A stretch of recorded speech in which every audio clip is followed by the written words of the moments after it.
¿Qué onda, banda? ¿Cómo están? ¿Cómo han estado? Bienvenidos a su podcast Extracomún, lo extraordinario de lo común. Pues nosotros volvemos con todos los ánimos, estamos aquí para echarle para adelante, para retomar lo que habíamos dejado en suspenso.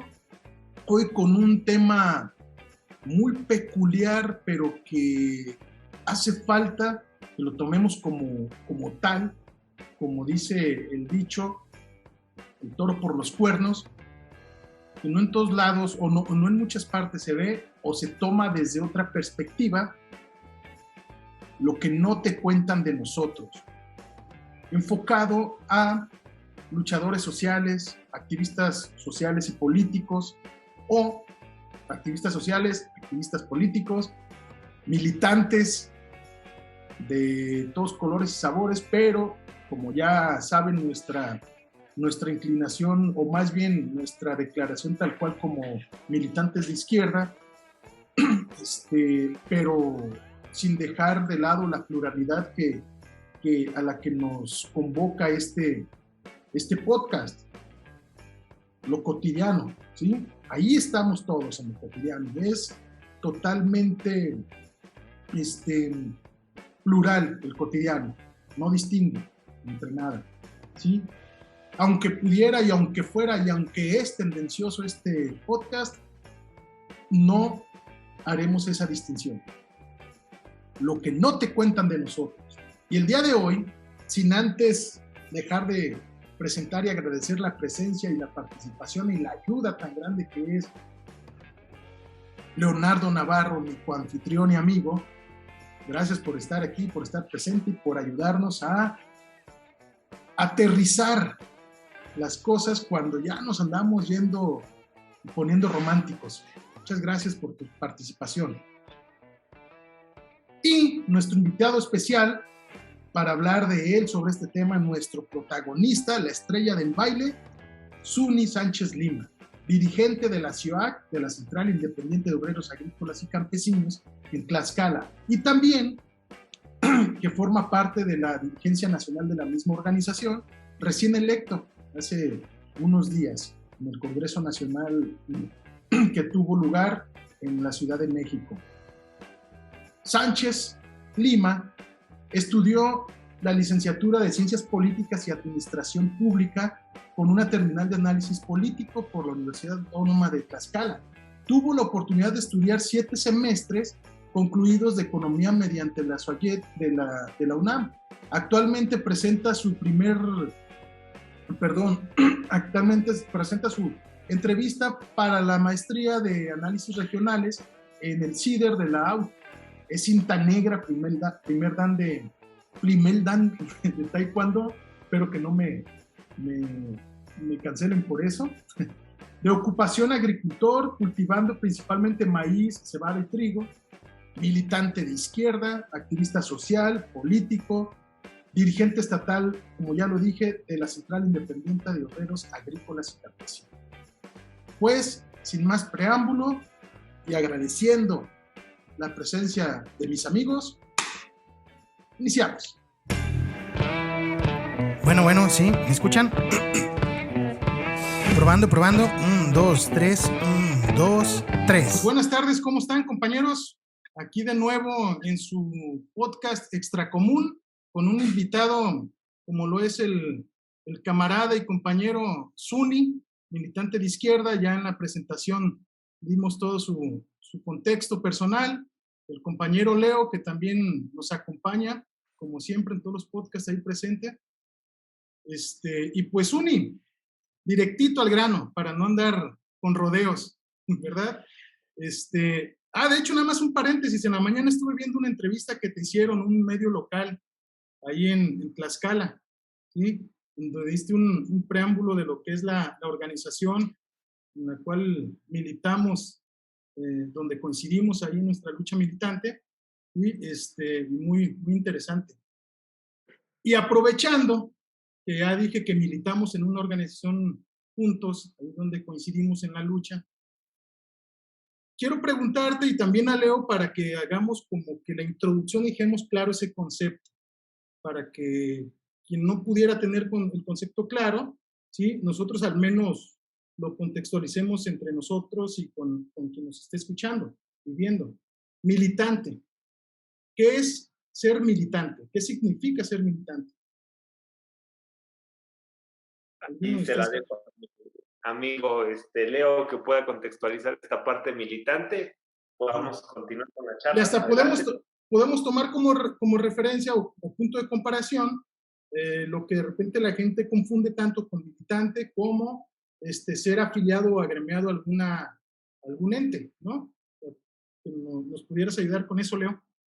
Sí, más que dar alguna definición muy teórica, muy rebuscada, y corriendo el temor de equivocarme en esa definición, pues me gustaría más ejemplificarlo con una discusión que tuvimos en nuestro reciente Congreso Nacional, donde al calor del análisis de lo que fue la última etapa hasta antes de la llegada de este gobierno de las organizaciones sociales, en este caso las organizaciones campesinas, pues evaluábamos, discutíamos acerca de lo que, de la dinámica en la que caímos y cómo se transformó la militancia que había al interior de las organizaciones y también de los partidos políticos por algo más que eran afiliados o en su caso agremiados,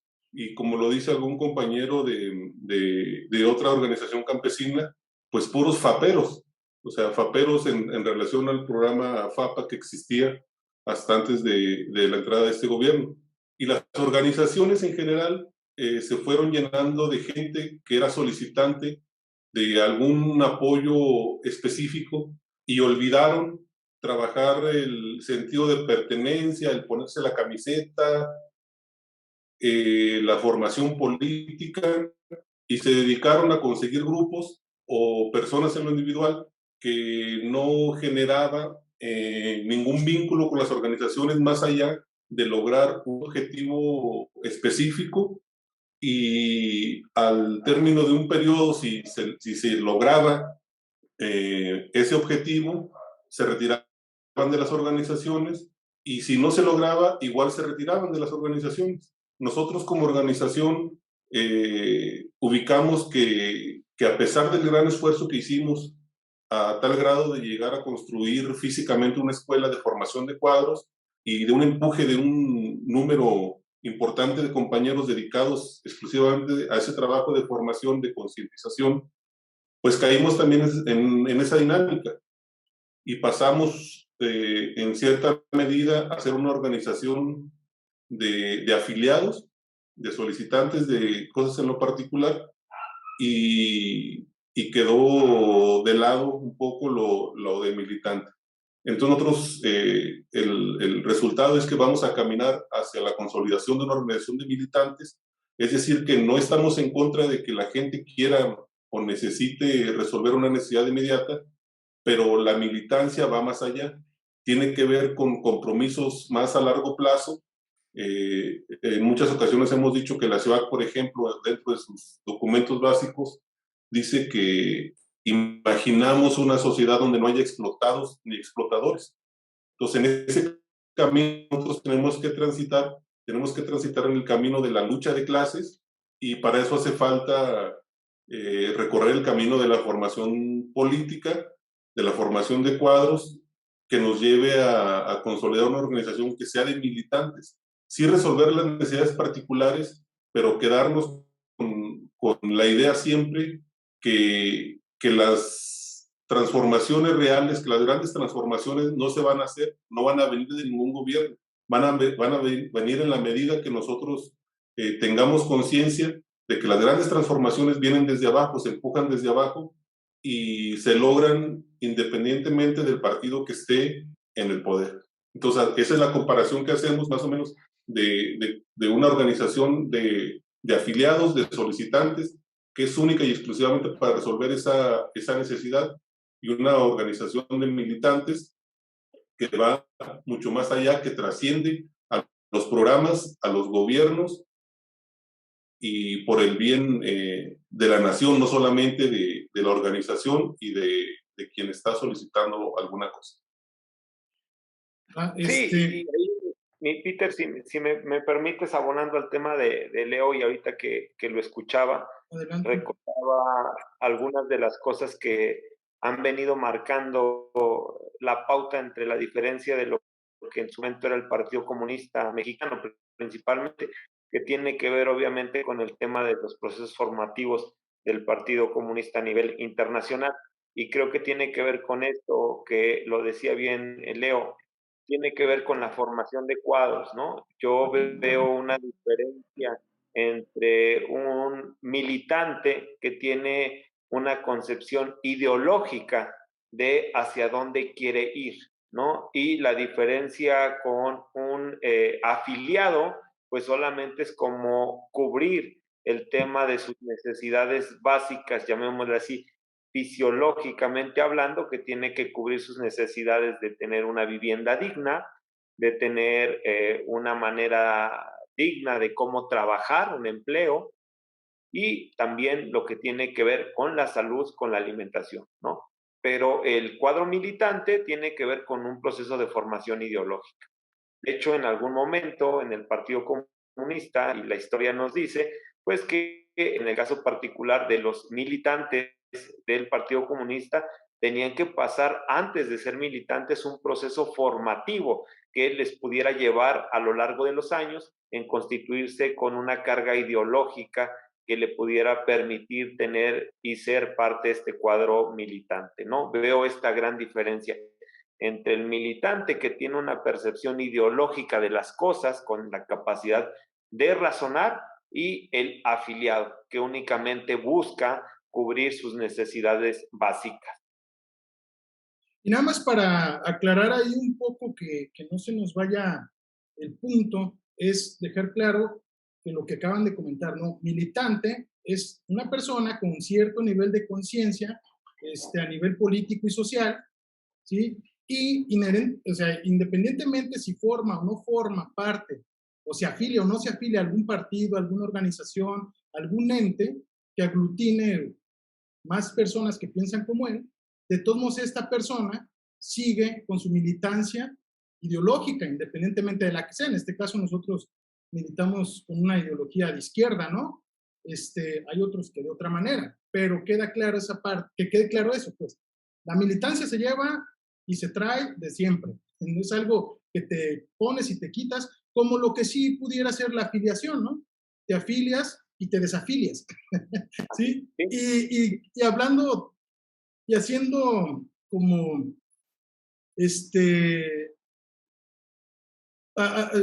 haciendo referencia a lo extracomún, a lo extraordinario de lo común, ¿sí? Voy a hacer una comparación tal vez muy fuera de lugar, pero creo que al menos dentro de muchas personas en el país, creo que pudiera poner un poquillo a entender un poquito más, ¿no?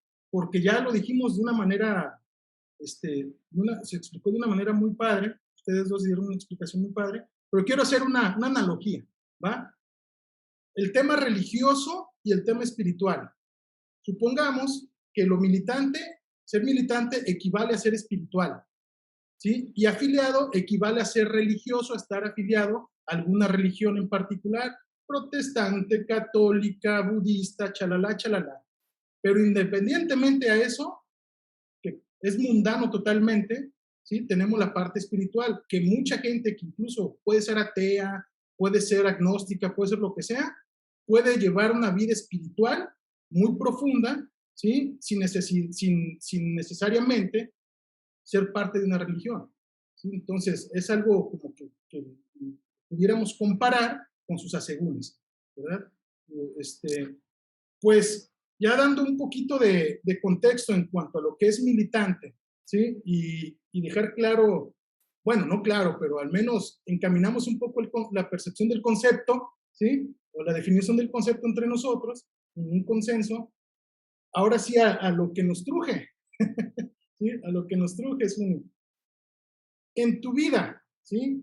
¿Nos puedes platicar un poco cómo ha sido el antes y el ahora de tu vida militante?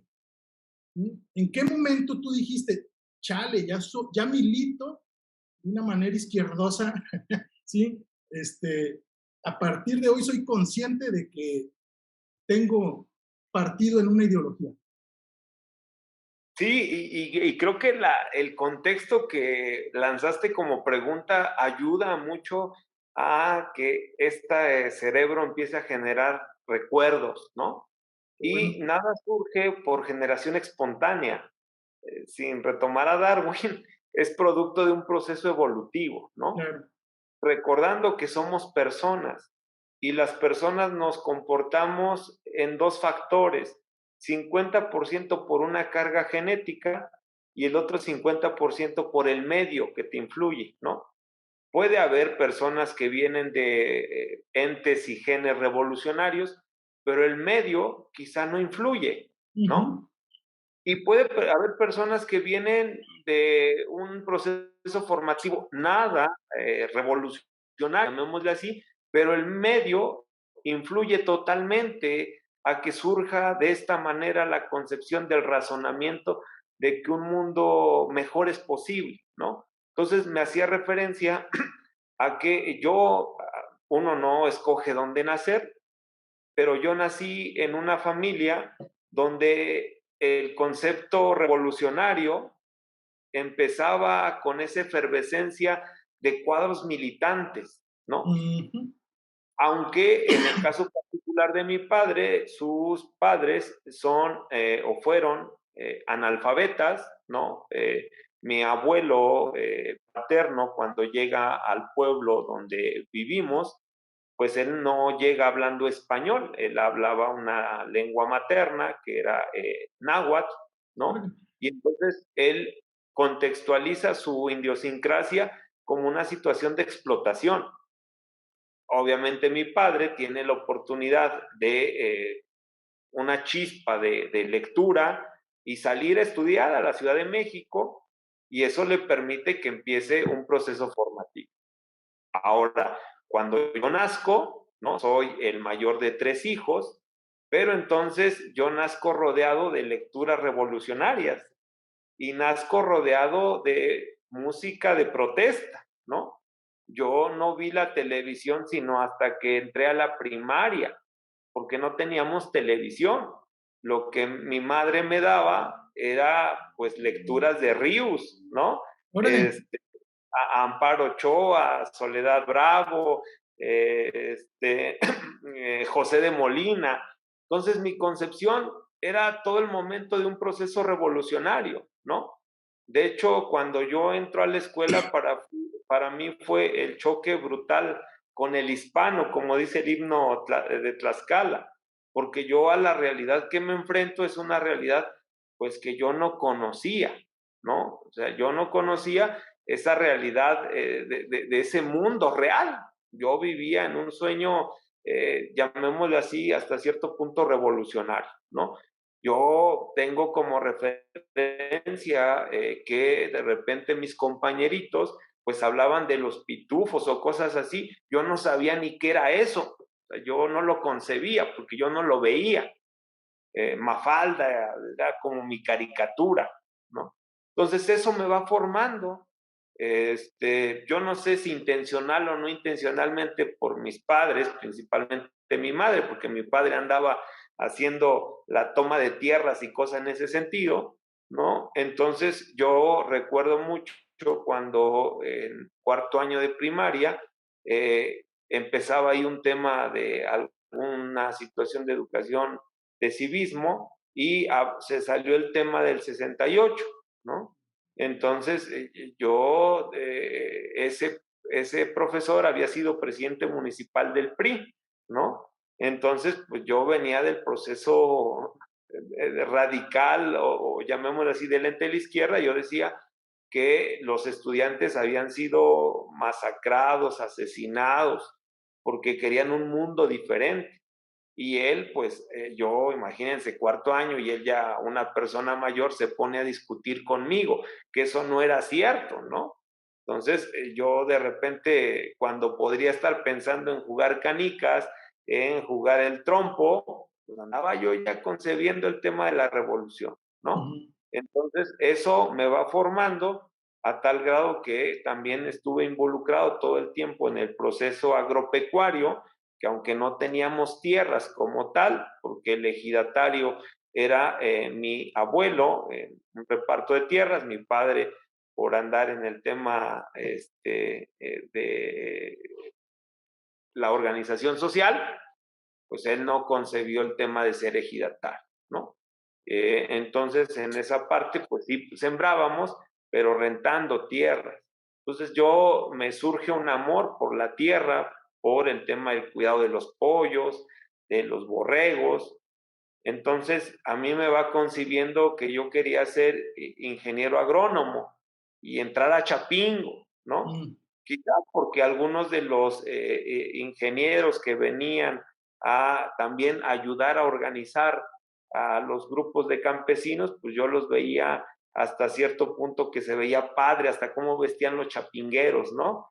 Quizá puede ser mundano lo que digo, pero pues verlos con su pantalón de mezclilla y sus zapatos crucero y su discurso organizativo, pues a mí me iba marcando. Yo quería ser agrónomo y entrar a Chapingo hasta la secundaria, ¿no? Pero en este proceso, pues también entiendo que de muy poco serviría aumentar la productividad, organizar el tema agropecuario, si no logramos arribar a las estructuras de poder para transformar la realidad política del país, ¿no? Entonces, eso sumado a que en este proceso, pues también tengo un despertar, uno de repente se va volviendo disciplinario, aunque revolucionario, pero en este proceso, pues yo empiezo a entrenar, aunque ya había entrenado Kung Fu y Lima Lama, pero de repente me enamoro del Taekwondo, ¿no? Entonces eso me ayuda a desestresar muchas cosas, a ser más disciplinado, a tomar un poco de decisiones más certeras y entrando a la preparatoria yo defino que yo quería estudiar ciencias políticas y administración pública, ¿no? Entonces, en esta percepción quería yo entender de manera teórica qué es el manejo del poder, ¿no? Porque una cosa tiene que ver con ser político, por ejemplo, ser dirigente inclusive campesino, y la otra cosa es el que estudia el poder, ¿no? El politólogo, entenderle cómo es el quehacer de estas relaciones de poder. Y de ahí, cuando yo egreso de este proceso, también es cierto que desde la secundaria me empiezan a invitar, me votan de repente como el Borras a participar en concursos de oratoria, ¿no? De repente era como esa concepción de enfrentarte por primera vez con tu grupo y disertarles una pieza oratoria o simplemente presentarte, vaya, ¿no? Y eso empieza a generar un pánico escénico. Y al transcurso del tiempo, yo me quedó muy grabado cuando yo entré a la preparatoria y el director en ese entonces me manda a otro concurso de oratoria y me vuelve a mandar y yo le dije, oiga, maestro, pero pues si ni gano y cuando casi voy a ganar me quitan lo que voy a ganar, pues ¿para qué me sigue mandando? ¿No? Y entonces yo recuerdo mucho que ese director me dijo, mira, Zuni, yo no te mando para que ganes. O sea, era muy coloquial. Y me decía, mira, Zuni, yo te mando para que te foguees, para que aprendas. Después, ¿quién chingados te va a quitar lo que has aprendido estando enfrente de la gente? Así es que tú dale, ¿no? Entonces, los 3 años de preparatoria era yo como y agradezco la oportunidad, era yo como el caballito de batalla para el tema oratorio, ¿no? Y andaba. Salgo de la preparatoria y en ese proceso me invitan a ver a dónde quería yo ir. Las universidades se acercan, ¿no? Yo de repente en mi sueño utópico dije, bueno, mi padre es egresado de la UNAM, pues yo quiero ir a la UNAM, ¿no? O a la UAP, que es la Benemérita Universidad Autónoma de Puebla, o la Autónoma de Tlaxcala. Mi padre me dice, pues tú, así que tú decides, ¿no? ya sabes que en cada universidad se tuestan habas. Sí. En lo particular en Tlaxcala, pues el tema hegemónico que tenía que ver con ahora ya un exgobernador de apellido Ortiz, ¿no? Me dice, pues ya sabes cómo se mueve ahí. No obstante, dije, va, yo me quedo en Tlaxcala. Ni siquiera busqué otra universidad, fui, presenté mi examen, ¿no? Así muy punta sin estudiar. Le dije, al final una frase que ahora utilizo de la suerte está echada. Fui, presenté mi examen y ahí me quedé, ¿no? Cuando yo veo las listas de aceptados, pregunto que si la calificación dependía del lugar, me dicen que sí, yo dije, bueno, entonces creo que sí soy de acá, ¿no? Porque estaba en el número 1 de la lista, dije, bueno, entonces creo que esto sí es para mí, ¿no? Y de ahí me pongo a estudiar ciencias políticas, me encantó la carrera, ¿no? Inclusive, pues ahí encontré de todo, a tal grado, pues que me dio clases el que en ese momento generaba la manipulación de la universidad. En ese momento era presidente municipal de la capital del estado, que era Héctor Israel Ortiz Ortiz, después exgobernador, ¿no? O gobernador. Y entonces en este tema, pues yo me empiezo con el tema de foguear, ¿no? Y empezamos a hacer nuestros primeros pininos de algunas marchas universitarias, ¿no?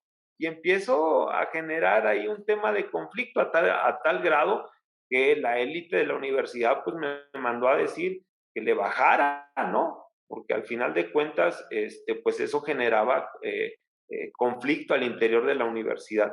Yo seguí.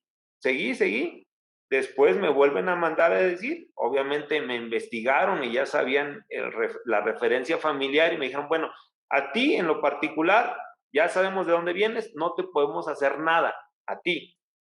Pero todos los que tienes atrás y te siguen, ellos es harina de otro costal. Así que mídele, ¿no? Mídele. Obviamente, pues hay veces en las que pues tú razonas, bueno, es que no solamente soy yo, pues también hay bandita, que a lo mejor yo puedo buscarle otra universidad o otras condiciones, ¿no? Pero hay gente que con mucho esfuerzo sus papás los están mandando a la universidad, pues hay que bajar. Le bajamos un poquito, nos sentamos.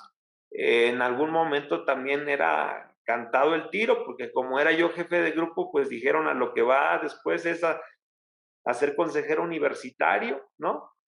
Y en ese proceso, pues, el enviado fue el hermano del gobernador para que me tronara ahí en un tema solamente por no llevar corbata y no me dejó hacer examen.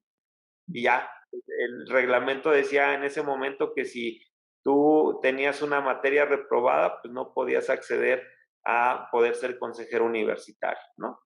Dije, no, eso no me va a limitar. Termino, al final escojo una terminal que se llama análisis político.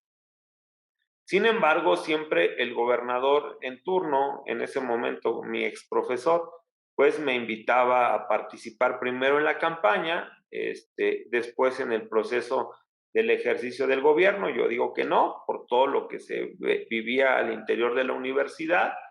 Y en ese proceso decido regresarme a mi pueblo, valga el término, ¿no? Me regreso a mi pueblo, pero también debo de decir que en ese momento yo fui papá muy joven, a los 19 años, ¿no? Entonces, pues, también te va marcando, ¿no? Porque tenía que, pues, como quien dice, estudiarle y trabajarle.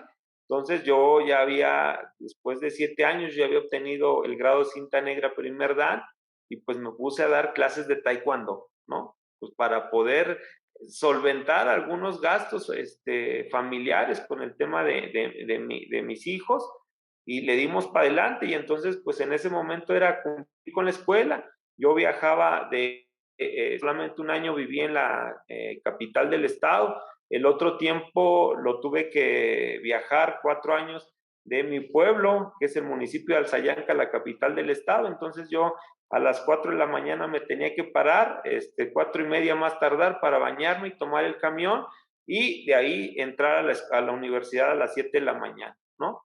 Entonces, en ese momento, pues también no comía. Yo actualmente ya estoy un poco pesadito, pero en ese momento pesaba yo 59 kilos, 60 kilos, estaba yo muy, muy delgado, porque pues tenía yo que buscarle para el tema de los pañales, la leche para mi hijo, y además de eso, pues antes de comprarme un taco, pues prefería comprar la jornada, era yo jornalero de diario, ¿no? O el proceso, ¿no? O los libros. Entonces yo agradezco también ese proceso familiar porque pues era un proceso, sí me ayudaban, pero pues también había que talacharle, ¿no? Había que talacharle y te va formando. Entonces, después de eso, termino la universidad, me invitan a participar en el tema del gobierno, no acepto, no acepto por todavía mi concepto ideológico de izquierda, me regreso a mi pueblo y me pongo a trabajar de lleno en el tema agropecuario, ¿no? Pero sin embargo dije, bueno, soy flojito un poco y surgió la oportunidad y dije, pues yo me voy a meter a estudiar algo más. Me gustaba el tema de los números y me puse a estudiar economía en el sistema de universidad abierta y a distancia de la UNAM, que habían abierto en Tlaxcala, ¿no? Entonces eso me permitía trabajar en el tema agropecuario, pero también todas las tardes, pues ponerme a estudiar, a la escuela, a leerle, y así nos fuimos. Que también lo fui intercalando con mi vida partidaria, ¿no? Partidaria en el proceso del partido en el que actualmente milito, que tiene que ver con un partido que sigo concibiendo como de izquierda, que es el tema del PRD.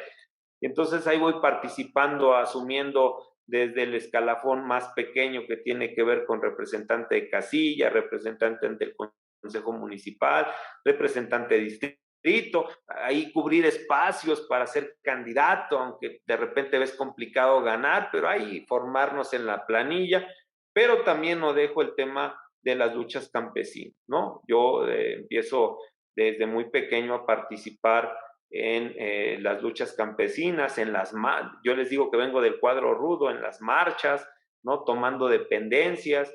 Recuerdo mucho por ahí de principios de los 90, que mi padre había tomado algunas tierras junto con otros compañeros en algunos municipios de Puebla, con compañeros de Tlaxcala, algunas otras tomas de tierras en Tlaxcala, y los habían encarcelado. Y en ese momento pues nos fuimos a hacer plantón, ¿no? Ahí enfrente del Palacio de Gobierno. Entonces ya desde muy chiquillo, pues ahí andaba yo metido, ¿no? Recuerdo la aparición del 94 con el Ejército Zapatista de Liberación Nacional. Nosotros de repente se nos ocurrió que ese plantón pues lo pudiéramos llevar al tema de un encuentro que hubo del ejército en el Zócalo y nos fuimos, a los compas se les ocurrió correr con una antorcha, ¿no? Entonces, no como fuego guadalupano, sino como un fuego de libertad. Entonces fuimos corriendo de Tlaxcala capital a la Ciudad de México, ¿no? En ese momento, pues todavía de fuego se lo entregamos a Cuauhtémoc Cárdenas de aquellos momentos, ¿no? Entonces, en todo este proceso, pues creo que me ha venido marcando para ir concibiendo el proceso democrático y sobre todo la concepción ideológica de izquierda, ¿no?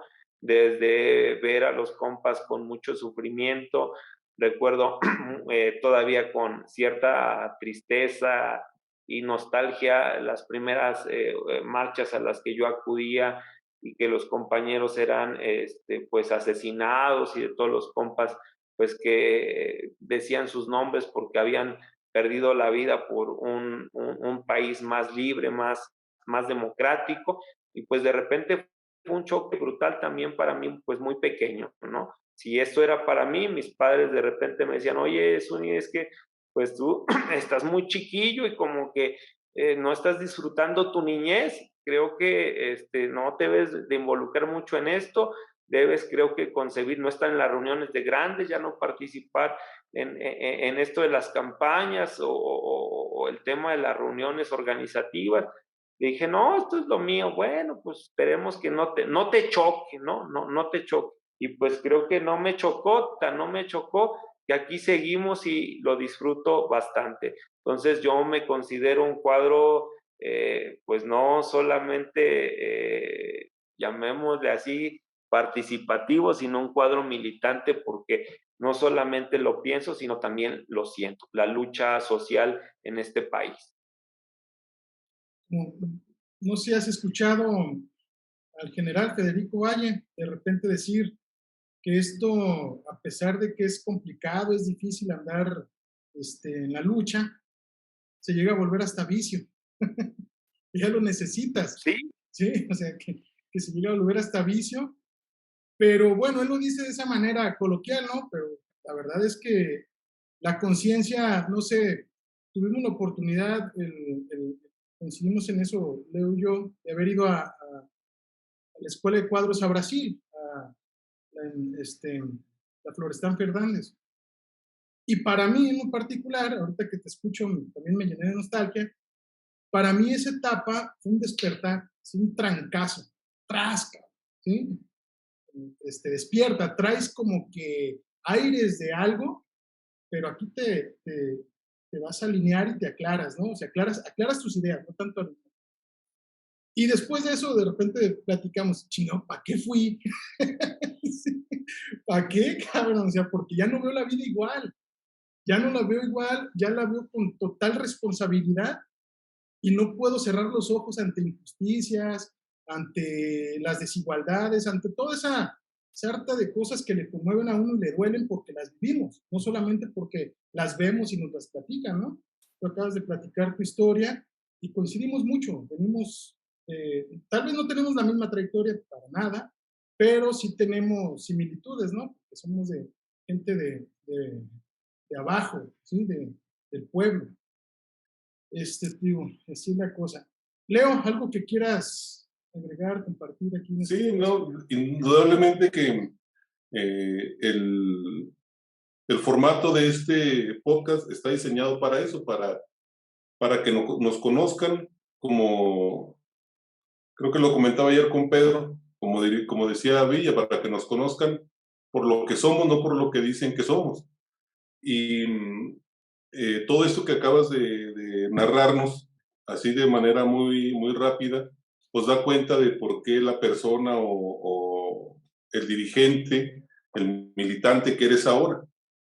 Ahorita me he escuchado muchas veces contar mis historias, pero te quiero compartir una muy rápida, porque ahorita que decías de la tele y que no tenías acceso a la tele, que conociste la tele ya muy, o ya grande, pues era una situación que me pasaba a mí más o menos similar, pero era algo muy, muy frustrante para mí, porque veíamos la televisión a través de una ventana en la casa de un compa que sí tenía televisión, y veíamos cómo él tenía otras condiciones y él tenía acceso a muchas cosas, entre ellas la televisión, y los que estábamos, porque éramos varios, él era uno, el que se podía poner a ver la televisión y tener ahí hay varios privilegios, y todos nosotros desde afuera, y cuando al compa se le hacía bueno, pues nos cerraba la ventana y nos acababa la hora de la diversión de ver la televisión. Y pues todo eso te va formando de una manera u otra. A ti te formó porque te ayudaron ahí tus padres, colaboraron tus padres, a nosotros pues se nos fue haciendo, o no se nos hizo vicio la televisión, no tuvimos esa influencia, tuvimos otro tipo de influencias. Yo el otro día comentaba que he escuchado muchas veces decir a gente de cómo era hacer propaganda hace tiempo del Partido Comunista y los que vinieron después de él. Y era muy difícil ir pegando la propaganda y que vinieran con la pistola atrás de ti quitando los panfletos, los pegotes que se iban haciendo, y que todavía te preguntaran cómo ves, ¿te gustó? Y no podías decir que no te había gustado porque venían con la pistola en mano. Entonces, pues era muy complicado. Esos tiempos fueron difíciles y todo el medio en el que te desenvuelves, pues da cuenta de lo que eres ahora. Y ahorita que estabas hablando, me acordé de la canción de Víctor Jara que se llama Juan sin Tierra, porque tocaste también el tema como que de un vivir o un despertar o un crecer en un ámbito de lucha, pero no solamente a través de los libros, sino también de la música.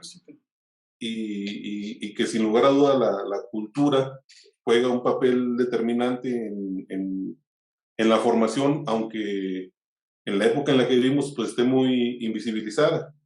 La canción se llama Juan sin Tierra y hay una frase que dice, mi padre fue peón de Hacienda y yo un revolucionario. Mis hijos pusieron tienda y mi nieto es funcionario.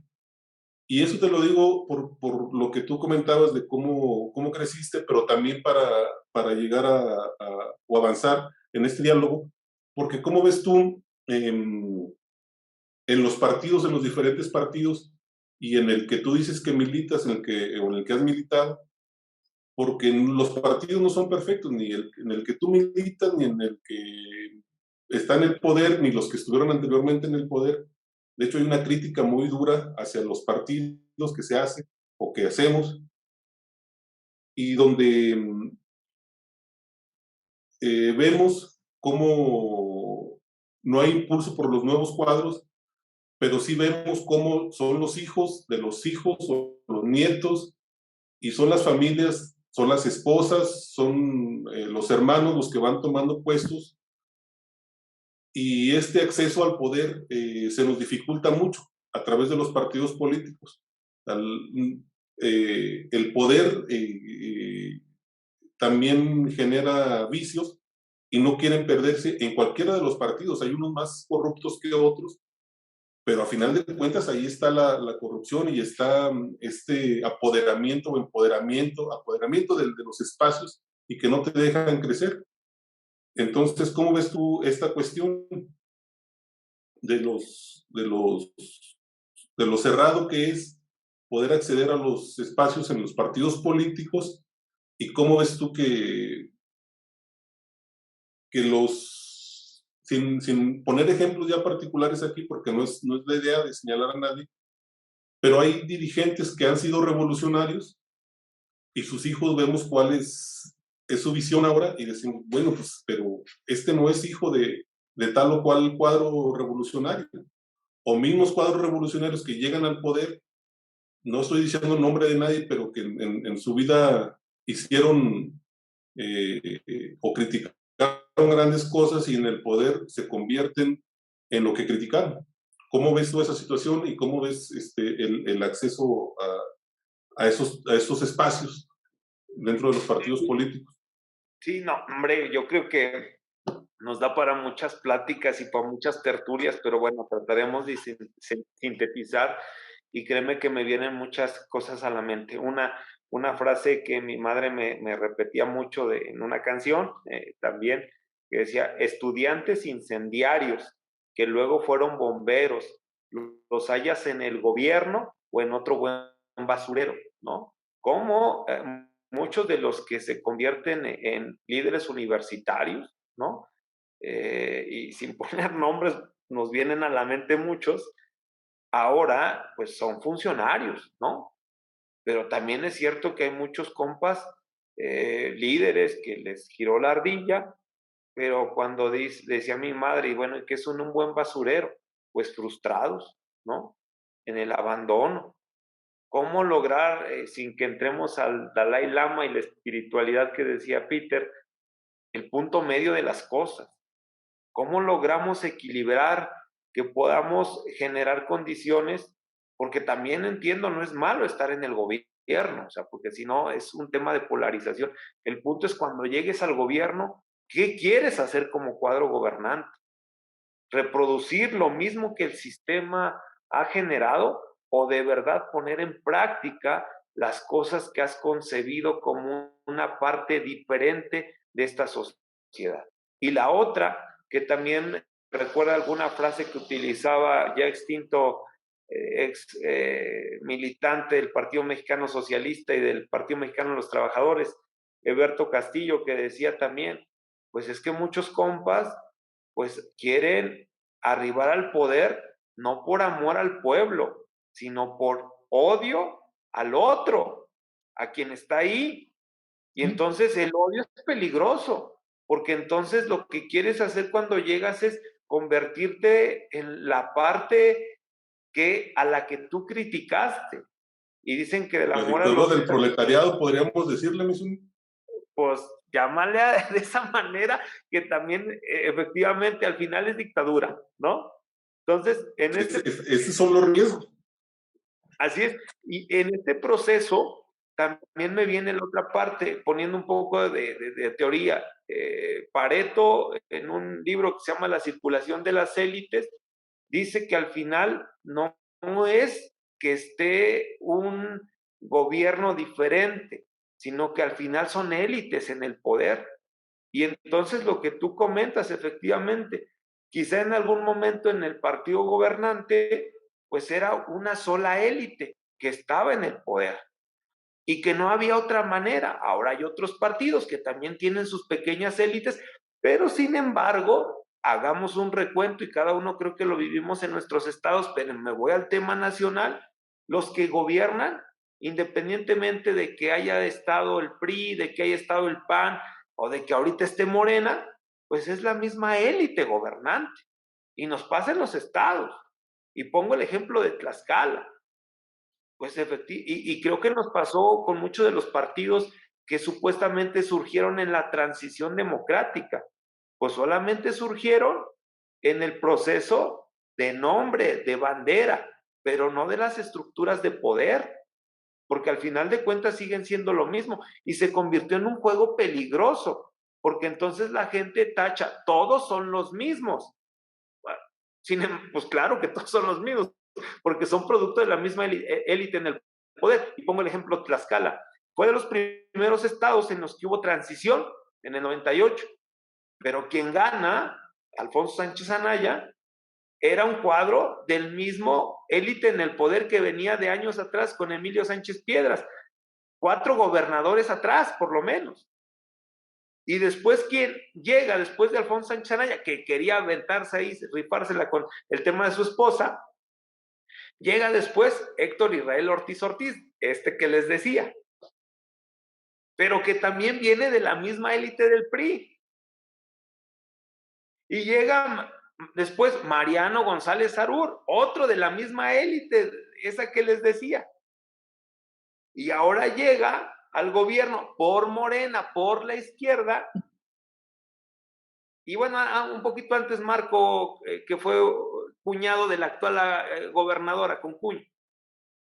Llega Lorena por Morena, que había sido candidata por el PRD, pero que además era cuadro militante del PRI, y que su abuelo habían sido gobernadores.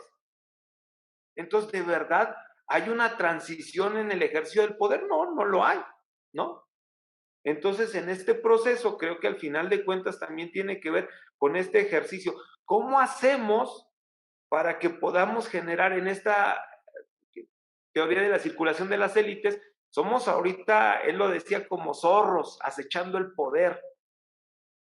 Creo que necesitamos preparar más estos cuadros, porque no es malo, para que no solamente nos conviertamos en cuadro militante de acechar todo el tiempo el poder. También hay que prepararnos para que llegado el momento, gobernemos. Y ahí, yo no sé si fue o no fue cierto, pero ahí está en el tema de la historia del Vox Populi, lo que dicen que dijo Zapata y Villa, ¿no? Y después dijeron que era la silla maldita. Pues seguramente fueron, se sentaron en la silla y dijeron, esto no es para nosotros, esto es para los letrados. Yo creo que al final de cuentas es esta parte que tenemos que hacer los cuadros de izquierda, pero como dijeron algunos compas, pero de izquierda real, ¿no? Prepararnos, no para pasarnos toda la vida tomando calles, tomando carreteras, inventando madres. Y ahora pasar, además de ser cuadros de regidores y cuadros de diputados locales, diputados federales o senadores, no, ahora estar preparando una megaestructura para prepararnos para gobernar, y gobernar bien y gobernar de una manera diferente. Entonces creo que este es el gran reto que tenemos, y así lo concibo. No dudo que así como me han hecho a mí la invitación, hay muchos otros compas de decir, oye Zuni, ¿por qué no participas en tal o cual gobierno? Pues no, porque corremos el riesgo de que estaremos gobernando con un sistema totalmente diferente al que nosotros concebimos para tener una mejor calidad de vida. Y cierro esta participación en este sentido, como lo que pasa con los compas que están en México. trabajan bajo un sistema y viven en pobreza. Cruzan la frontera y se van a Estados Unidos. Aquí no respetan a veces la ley. Se van a Estados Unidos, respetan la ley y se vuelven trabajadores además. No es la persona solamente, es el sistema. Es un tema sistémico. Sí. Pues ahí Como dejaré esta parte. Como reflexionábamos Pedro, el otro día. Nada más por lo que decían Zuni. El 98 hubo transición en Zacatecas también. Gobernó por fin la izquierda y el cambio. Nada más que el gobernador venía del PRI, de las filas del PRI, Ricardo Monreal, ahora flamante senador por Morena, que ya fue también por Morena, estuvo al frente de una de las alcaldías acá en la Ciudad de México. Entonces, yo creo que al igual que, o nosotros al igual que tú, y que muchos otros que nos formamos en las filas de la izquierda, en los discursos de la izquierda, en el quehacer de la izquierda, escuchamos muchas veces, tú hablabas hace rato de que le entregaron el fuego místico al ingeniero Cuauhtémoc. Fuego de libertad. Y el ingeniero Cuauhtémoc, muchos en ese gran auge de la izquierda en la lucha por el poder, en la izquierda organizada para dar la lucha en lo electoral, pues nos llamamos robados, y los que no estábamos presentes nos formamos en esa idea de que a la izquierda se le había robado el triunfo a finales de 1980. Y el autor que siempre señalamos, que siempre en el discurso estuvo presente, ahora está en el gobierno de izquierda. Ahora está impulsando reformas en el gobierno que se dice hoy de izquierda. Ricardo Monreal Ávila, que viene del PRI y fue gobernador en Zacatecas y ha tenido otros puestos en otros partidos políticos, viene del PRI y hoy es de los más férreos defensores de las supuestas ideas de izquierda de este gobierno. Y aquí te pregunto así de manera directa, y también Pedro, a ver qué opina. ¿Cómo ven a este gobierno de izquierda? Pero primero, ¿creen que esto sea la izquierda por la que ustedes pelearon, por la que ustedes lucharon, la izquierda en la que ustedes se formaron? ¿Se imaginaban a una izquierda gobernante haciendo este tipo de cosas? Pido mano. Adelante.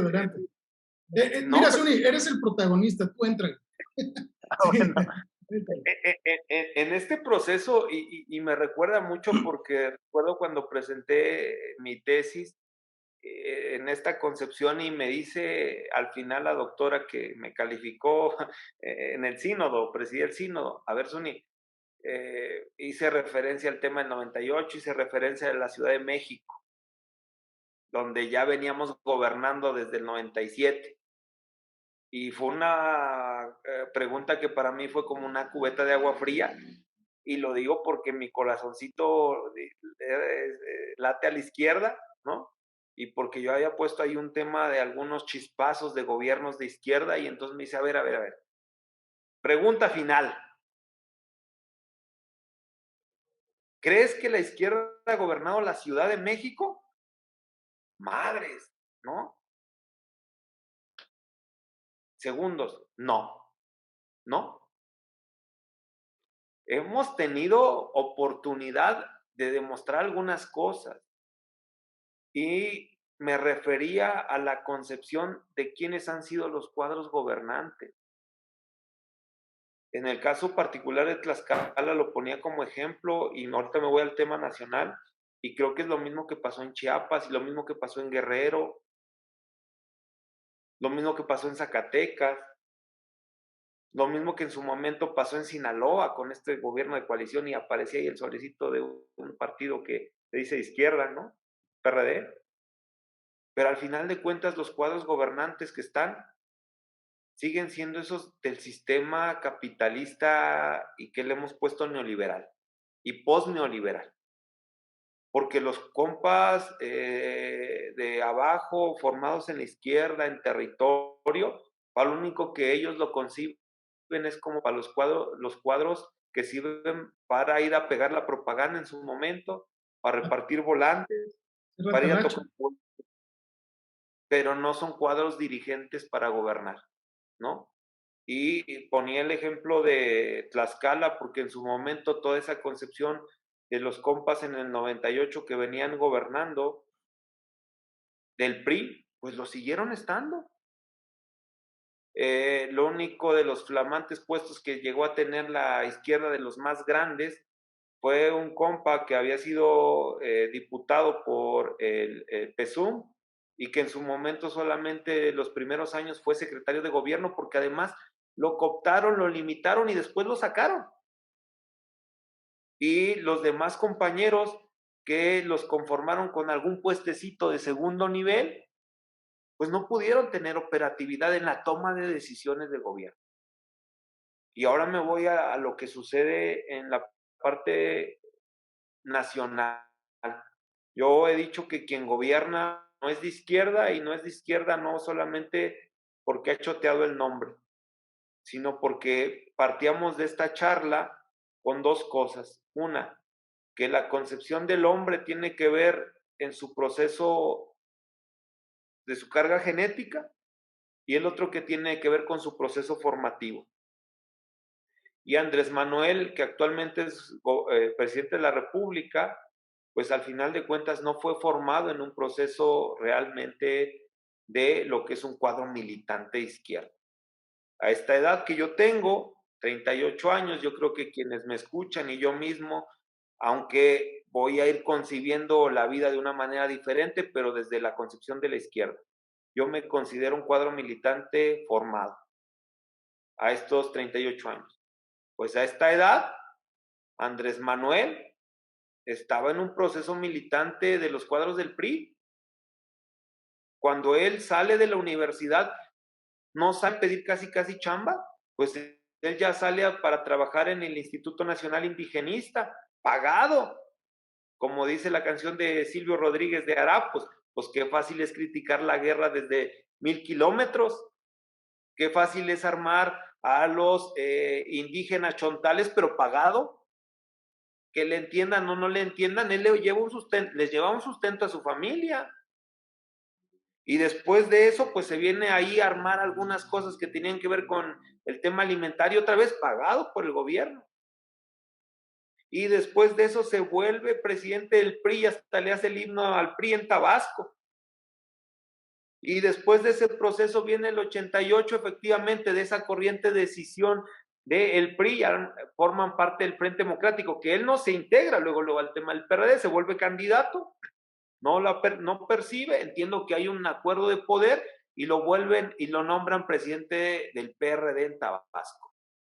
Otra vez, sí, luchando y armando cosas, pero también con recurso económico. Después de ese proceso, pues viene la participación del éxodo por la democracia, pero además éxodo que muchos compañeros de la izquierda formadas ayudamos, y digo ayudamos porque pasó por Tlaxcala y les llevábamos alimento y caminamos con ellos, y al final de cuentas va a la Ciudad de México y de ahí ese, no quiero decir amaciato, pero sí compadrazgo que tiene en su momento con el propio Manuel Camacho Solís y ahora con su secretario de Relaciones Exteriores, Marcelo Ebrard. Pues si fue el que puenteó la información para lo que se escucha el secreto a voces que sabemos los compas de la izquierda en el PRD, pues que recibió una cantidad de dinero importante para que se pudiera regresar a Tabasco y poder beneficiar, sí, a los compas de Tabasco, parte de los compas de Veracruz que venían caminando, pero también para él mismo. Y luego de eso lanza su candidatura también para ser el presidente del PRD a nivel nacional, la gana, otra 96, otra vez, pagado, al final de cuentas, con recursos públicos. Y después de eso, en algo que, seamos realistas, él no no debería de haber sido candidato porque no cumplía el requisito legal, pero gobernaba el ingeniero Cárdenas y ahí fue una recargadita para cumplir el tema de la legalidad del tiempo de residencia. Y se vuelve candidato a jefe de gobierno en el 2000. Y 6 años avienta en el tema de este ejercicio, otra vez pagado, con los recursos también del pueblo. Y después de este proceso se viene el fraude. Pues también al final de cuentas, lo que hizo en Reforma fue algo que le costó a muchos compañeros de las organizaciones sociales, las organizaciones campesinas, porque todos los que estábamos ahí estábamos por nuestros medios. Pero las carpas fueron pagadas por el instituto político que después desechó y que dejó endrogado además. Pero además eso no le bastaba porque los diputados federales y senadores tenían que pasar a dejar su porcentaje para que pudiera surgir el movimiento. Y después todo el tiempo de las visitas que he hecho en el país, pagados por los compañeros, llamémosles así, por la gente noble que cree en un proyecto diferente, pero también por los parte de los funcionarios. Y actualmente es el presidente de la República, otra vez pagado con recursos del pueblo. Entonces, al final de cuentas, esta concepción de que si quien gobierna es de izquierda, totalmente no es un gobernador de izquierda y a mí me duele con el alma. Y se lo dije hace unos días a un compañero dirigente campesino en Tlaxcala, me entristece verte así, amigo. ¿Cómo todavía sigues enamorado de Andrés Manuel y del gobierno en Tlaxcala cuando tú apenas si tienes para ir sobreviviendo? Y esos que tanto criticamos son los que están encumbrados tomando decisiones en el gobierno. Y hablo porque a mí me ha tocado esas dos partes. En el cuadro rudo, pues vives como puedes y por tus medios. Pero cuando eres, al final de cuentas, en la otra parte, cuando fui técnico de Zagarpa, por ejemplo, ¿no? No directamente, pero pues al final de cuentas recibes un recurso pagado para ir a organizar y hacer cuadros con los campesinos. Es diferente. No es lo mismo andar haciendo la revolución con la panza vacía y a ver quién te puede regalar un taco, a que estés pagado supuestamente haciendo la transformación como estas que dicen la 4T. Pues tajantemente no es un gobierno de izquierda. Y hace unos días también que he platicado con una maestra mía, investigadora, y que en algún momento defendía el tema de Andrés Manuel, yo le decía, a ver maestra, con el corazón caliente y la cabeza fría que recordamos en el Congreso hace unos días. Esto, ¿es de izquierda? No, pues no, tiene razón, ¿no? Digo, una cosa es ponernos a discutir con los compitas de abajo que traen un símbolo de, con todo el respeto religioso, de mesianismo, ¿no? Porque además así fue educado el pueblo mexicano. Sí. Para que un Mesías sea el que llegue y sea el redentor y te transforme su realidad. Mañosamente lo ha hecho el sistema. Pero con los compas que se dicen pensantes y que además digo, en este momento, quienes gobiernan a nivel nacional, ¿dónde están los compas dirigentes de izquierda? No lo están. Aquel que tiró el sistema, Manuel Bartlett, ¿no? Ahora está ahí. Aquel que hizo hasta en algún momento hazaña de cuando el IVA, y que ahora es el precursor del tema alimentario, ¿no? Entonces, al final de cuentas, tú dices, por Dios, decía en su momento, pobre de México, Señor, ¿no? Tan lejos de Dios y tan cerca de los Estados Unidos. Y sobre todo, cayendo en algo que es preocupante y que creo que el sistema lo creó. Hay una teoría producto de una novela que era el gato pardo y que una teoría que se llama el gatopardismo, que es cambiar para seguir igual. Fue un proceso, considero, del propio sistema económico mundial para que en el caso particular de México hicieran creer al pueblo que la izquierda estaba gobernando para que se convirtiera en un escaparate y que después de que quede desmadrado el país como actualmente lo están haciendo, después digan, ¿ya lo ven? La izquierda no sabe gobernar. Es necesario que regresemos a las formas. Ayer, después de la entrevista, un amigo mío conocido, no tan amigo, podemos de repente poder decir, porque va a decir igual y no soy tu amigo, bueno, conocido, que él trabaja en Estados Unidos, él es veterinario, se fue a trabajar para allá, y me escribía, Zuni, es que no se trata ya de izquierda y de derecha, se trata de decir qué tan nacionalistas somos. Yo diría, perdón la palabra, a chingar, ¿no? O sea, a tal grado hemos choteado, han choteado tanto el hecho de decir de izquierda, que en algún momento se va a volver hasta molesto decir ser de izquierda.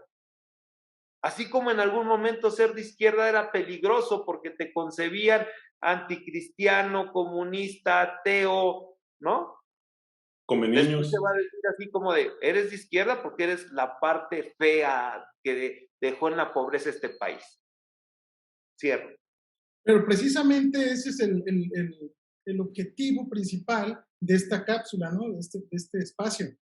Hacer este tipo de debate, traer al debate, ¿sí? Popular, no de élites, porque ni damos para eso, no estamos con esa audiencia, sino llevarlo a las bases, a la gente, que realmente conozcan qué hacemos, ¿no? Y con esto, fíjense, todo lo que platicamos, están platicando, el otro día aquí se reúnen los compas, ¿no? Aquí en mi taller, se reúnen en la tarde a echarse el refresco. Y siempre, sin querer queriendo, se hablan los temas políticos, ¿no? Y me dicen, oye, Pedro, ¿cómo ves la cosa? Es que fíjate, fulanito fue buen presidente, sultanito, en mi pueblo, ¿no? Digo, a ver, cabrones, lo que decías de la rotación de las élites, ¿no? Digo, analícenle. Y no hemos dejado de ser gobernados, ¿sí? Por los hijos de los hacendados y los nietos. ¡Tras! Les explotó la cabeza, ¿no? Pero no necesitan hacer un análisis tan profundo como de repente pudieran parecer que se necesitan, ¿no? Échenle ojo. Hasta ahorita todos los que nos han gobernado vienen del mismo grupo, que según ellos se pelean y se dividen y pura madre, al final de cuentas sirven en la misma cuna, ¿sí? Y piensan de la misma manera.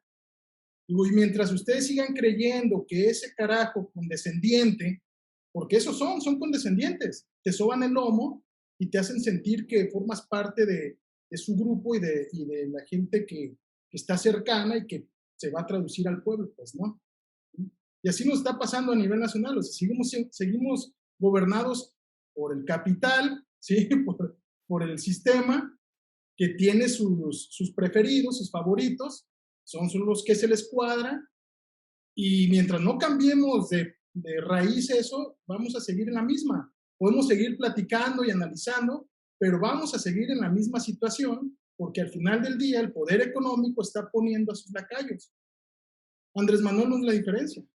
Ayer lo comentaba Leo en un espacio que tuvimos con unos compas del Cono Sur, que estaban platicando, ¿no? Cómo están las transnacionales en el tema alimentario. El título era ¿alimento para quién? ¿Sí? Con el tema de las commodities, la producción, la agricultura a grandes escalas, todo ese asunto, ¿no? Y al final, el análisis da como resultado que es el sistema global el que nos está tragando. No hay ninguna diferencia, con sus aseguran, claro, en cómo se trabaja en México, a cómo se trabaja en el sur, a cómo se trabaja en África. El saqueo es el mismo, ¿sí? Al final de cuentas, el capitalismo necesita la acumulación. Entonces, digo, no dejamos de ser gobernados por los hijos de los hacendados. Lástima de la lucha que dieron nuestros generales Zapata y Villa, ¿sí? Que sí, ellos dijeron esa frase, ¿no? O sea, esa silla no es para nosotros. Pero yo creo que nosotros somos responsables de decir, a ver, está bien, ¿sí? Tomemos esa metáfora, no es para ellos, en el sentido de que tiene que ser para los hijos de ellos, ya letrados. ¿Me explico? Y somos los hijos de la revolución, pues hay que darle, no somos de PRI, somos los hijos de la revolución, ¿no? Decía Leo también ayer, hacía una reflexión, o sea, aquí, aunque ya tuvimos reforma agraria, ¿sí? Aunque ya tuvimos reparto de tierras, está volviendo todo a las manos, a concentrarse con los mismos. dibujado de alguna manera, coloreado, pero está cayendo igual, ¿sí? No sé, acá en Jalisco la acumulación de tierra, no legalmente, sino de manera simbólica, el agave. Tras el monocultivo del agave, me pueden decir los ejidatarios, todo mundo, cortarse las venas y decir, ay, es que las rentamos. Yo entiendo la situación que te orilla a tener que hacer eso, pero también el monstruo que está detrás, ¿sí? Que genera las condiciones para que eso se dé. La agricultura por contrato, aumentar los precios de los paquetes tecnológicos, hacerlos inalcanzables para el campesino, ¿sí? Para el campesino promedio, y chalala, chalala, y terminas rentándole en una figura tal vez legal, rentándole a los grandes empresarios, pero al final de día ellos están con el usufructo de esa tierra y sigue siendo la misma gata, pero revolcada. Es tú, el gato pardo, ¿qué onda? ¿Sí? Cambiamos para mal. Bueno, y trayendo, nada más era para una aportación que quería hacer en este tema, ¿no? Seguimos siendo gobernados por los hijos de los hacendados y seguimos estando del mismo lado nosotros y ojalá que no lleguemos a ese extremo en el cual decirse de izquierda, ¿sí? Reconocerse como tal, tener sentido de pertenencia, nos cueste la vida. Ojalá que no, pero yo creo que pues, si llega a suceder, pues nos va a costar, porque no creo que nos la quitemos así, el membrete, ¿no? Y tomando eso como base tú, Suni, te pregunto, ¿cómo consigues ese equilibrio entre tu familia y tu vida militante? Porque sabemos de sobra que es muy complicado, muy difícil y llega a haber conflictos fuertes entre la familia, ¿sí? Y la vida militante. No, ¿cómo lo consigues ese equilibrio? Porque como te veo, te escucho, lo tienes. Tienes el equilibrio. ¿Sí? Eso por un lado. Sí. Y de una vez, para que tomes caminito por ahí y dejarte platicar que eres muy bueno, eres muy elocuente, sabes ligar bien las ideas, ¿cómo equilibras la vida militante, ¿sí? Con tu vida familiar? Y también, ¿por qué la decisión de seguir militando, de seguir luchando, de seguir intentando o haciendo la revolución a tu modo, desde pequeños tal vez actos muy minúsculos, pero que al final de cuentas son revolucionarios? Creo que eso también somos responsables por llevarlo a lo popular, ¿no? Oye, es que este acto es revolucionario, cabrón, le da la vuelta a las cosas, ¿sí? El hacer este tipo de actos son actos revolucionarios y hay que empapar. Entonces, ¿a qué voy con esto? La decisión de continuar en la vida militante y ahora desde las dirigencias de la ciudad, tanto estatal como nacional, ¿sí? En vez, después de una pandemia que estuvo muy dura y sigue estando, pero ya no tanto, en vez de dedicarte tal cual de lleno a ser un agricultor y generar riqueza a partir de ahí y no estarte preocupando, chingada la lucha. ¿Sí me explico? Porque muchos terminan haciendo eso, ¿no? Se absorben, se dejan llevar por lo inmediato, la necesidad es inmediata de cubrirlas y se olvidan de la lucha tal cual. Se van por ahí, ¿sí? Entonces, todo eso. Dice una vez Leo, estábamos en una participación con Leida, dice, tienes 2 semestres para responder, para responder, pero creo que sí la podemos condensar, ¿no? En una sola participación estas cosas.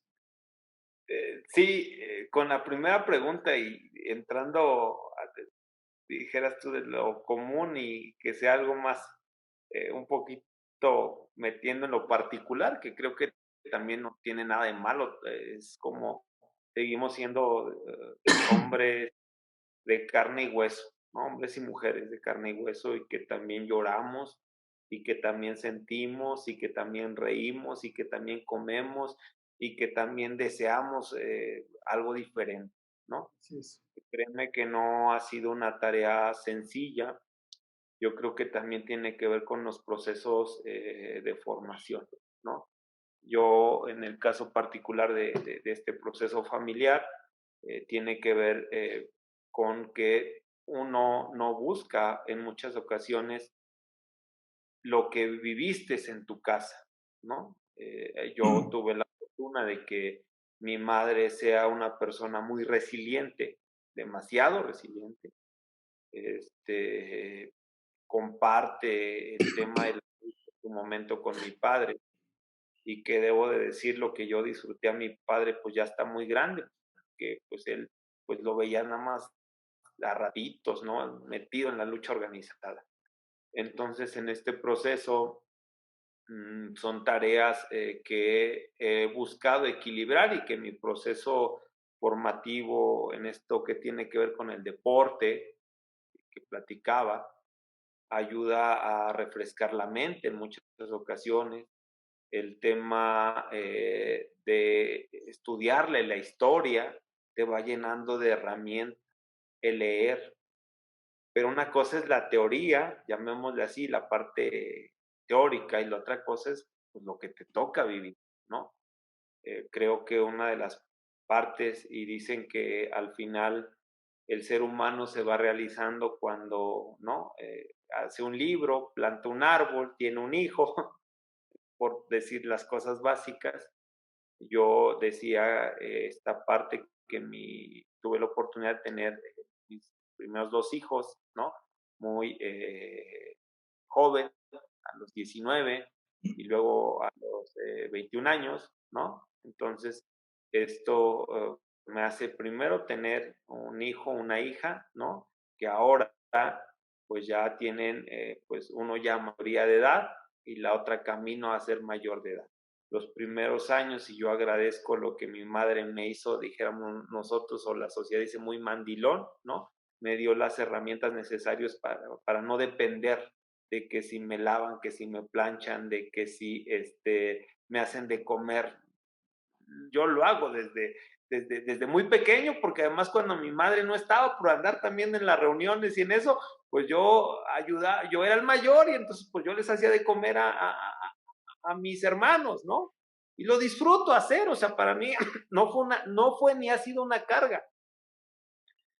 Ese proceso, pues lo llevé en el tema de mis hijos hasta durante 11 años, ¿no?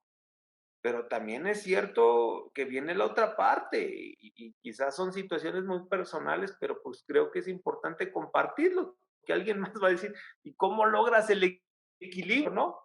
En algún momento, cuando yo me empiezo a involucrar y a salir nuevamente el tema del pueblo, y a meterme nuevamente ya a salir del cascarón en la lucha organizada, aunque siempre lo hacía, pero más ahí como un militante, ¿no?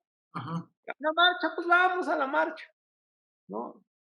A pegar propaganda, pues a pegar propaganda. A la reunión. Pero cuando ya empieza uno a participar y a salir del cascarón, empieza ya la pelea familiar, ¿no? Sí. Porque la concepción empieza a ser diferente. Entonces, en este proceso, pues debo de decirlo, ¿no? Pues tuvo un primer costo, y digo que un primer costo, porque en este primer costo, pues en ese momento la madre de mis hijos decide, pues ya no continuar, ¿no? Ahí nos vemos, ¿no? Ahí te quedas con tu Veré, lucha. sí, no se siguen. Y yo obviamente mis hijos, pues apegados a mí, no, ellos no quieren retirarse. Sin embargo, hay un tema más familiar. este, permito es un decir, o sea, ellos que pudieran estar con su mamá, pero mi hija solamente dura ni un año y se regresa conmigo, ¿no? Entonces, durante 5 años, de lleno, pues mi madre apoyándome mucho, porque pues al final de cuentas, pues sola en las noches, pues mi hija y yo, ¿no? Pasar a la casa, ¿no? Ahora sí de mis madres para estar. Mi hijo unos días, pues me acompañaba los fines de semana, ¿no? Entonces equilibrar. Y a veces cuando iba a las reuniones o a los congresos, pues mi madre cubriendo esa parte. ¿no? Ayudando mucho. Y sin embargo, pues al final de cuentas también en mi familia me crearon con un concepto que quizá destruye también familias, que es la patria es primero. O sea, antes que el proceso familiar es la patria, ¿no? Entonces estaba yo en ese, si tú quieres, fanatismo, ¿no? La patria es primero. Pero también la vida, y aunque para algunos dicen que es común, algunos compas filosóficos y de izquierda pueden decir que es un concepto mediocre el hecho de decir del universo y el destino y cosas así, pero también es cierto que igual cada uno nos va marcando o vamos tomando lo mejor de esas cosas, ¿no? Sí. Ahora me hace ver, dicen que no puede ser candil de la calle, oscuridad de tu casa, ¿no? Y para mí yo, a este momento, mis dos hijos, me siento orgulloso porque se han convertido en ejemplo de fortaleza, ¿no? Y en ejemplo, aunque la calificación no te define, pero de ser dos excelentes estudiantes, ¿no? O sea, en lugar de que hicieran de esto, como muchas familias pueden decir, ah, ya aquí se acabó y se vuelve un drogadicto, un delincuente, ¿no? Yo creo que el proceso formativo también que van viendo, dicen que la palabra convence, pero el ejemplo arrastra, ¿no? Y yo orgulloso de esta fortaleza que han tenido mis hijos, pero también es cierto que voy a hacer año y medio, ¿no?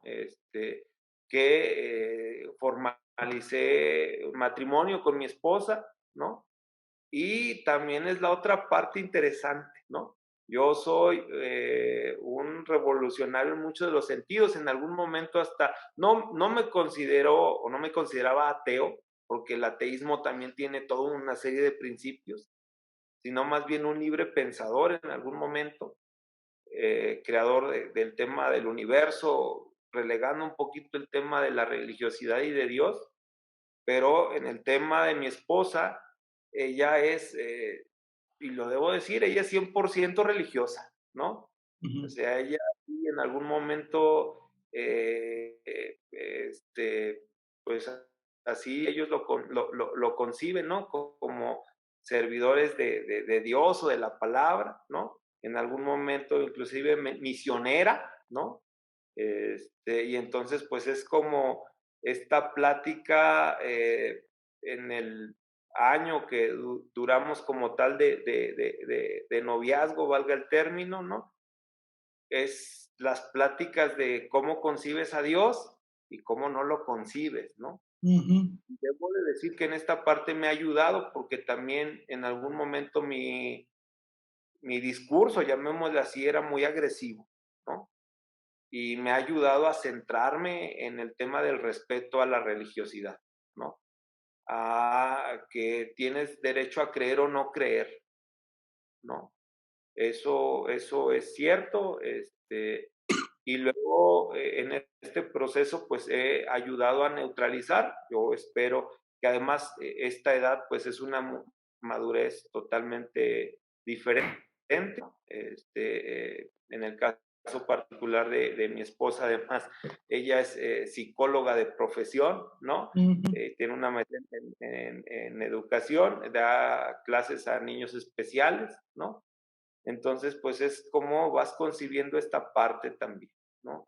Y la otra también, que uno no escoge las cosas que te tocan. Si bien es cierto, yo había pasado momentos complicados, ¿no?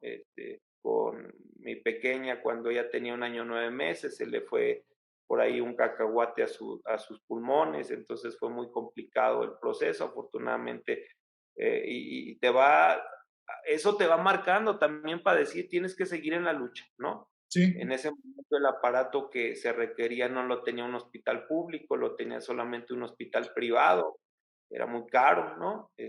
Afortunadamente moviéndose y el apoyo familiar ayudó para poder pues salvar la vida, valga el término, ¿no?